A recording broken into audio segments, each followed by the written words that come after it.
चला तर विद्यार्थी मित्रांनो, या व्हिडिओमध्ये पाहूया आपण 5 सेकंदामध्ये नफा तोटा यावरील अतिशय महत्त्वाचा प्रश्न अगदी 5 सेकंदामध्ये कसा सोडवायचा याची ट्रिक्स.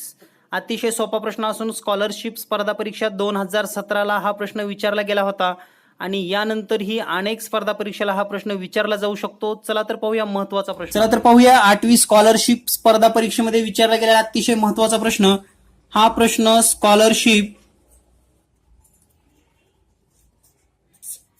2017 या परीक्षेमध्ये विचारला गेलेला आहे आणि हा प्रश्न फक्त 5 सेकंदामध्ये कसा सोडवायचा ते आपण या ठिकाणी पाहणार आहोत.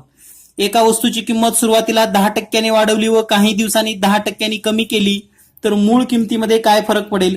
हा प्रश्न जेव्हा तुम्ही वाचता किंवा एक अनोळखी विद्यार्थी किंवा जो शाळेत गेला नाही त्याला जरी हा प्रश्न वाचून दाखवला तरी तो काय म्हणणार आहे, 10% वाढ झाली, 10% घट झाली, काहीही फरक पडणार नाही. परंतु याचं उत्तर नेमकं काय आहे ते 5 सेकंदामध्ये कसं काढायचं ते पाहूया आपण.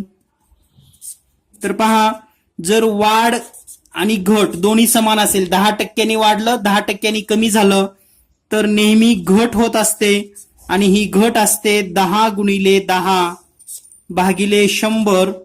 या ठिकाणी 1 कटलं 1 आणि उत्तर येईल 1% घट. तर या प्रकारच्या उदाहरणामध्ये नेहमी घटच होत असते आणि ती घट आपण या सूत्रानुसार काढू शकतो. 10 गुणिले 10/100 केल्यानंतर तुम्हाला घट मिळेल. यानंतर पाहूया सेम क्वेश्चन.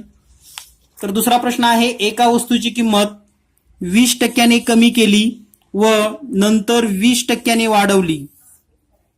20% कमी केली आणि नंतर 20% वाढवली तर मूळ किमतीत काय फरक पडेल. तर अशा उदाहरणामध्ये नेहमी घटच होत असते आणि घट काढत असताना 20 गुणिले 20 भागिले 100 करा. 0 कटलं 0 कटलं तर या ठिकाणी 4% ही नेहमी घटच असते. या पद्धतीने अगदी 5 सेकंदामध्ये तुम्ही हा प्रश्न सोडवू शकतात. सहज आणि सोपी ट्रिक्स आहे, लक्षात ठेवा. धन्यवाद. Thank you very much. स्कॉलरशिपसाठी आणि सर्व स्पर्धा परीक्षेसाठी हा प्रश्न अतिशय महत्त्वाचा आहे.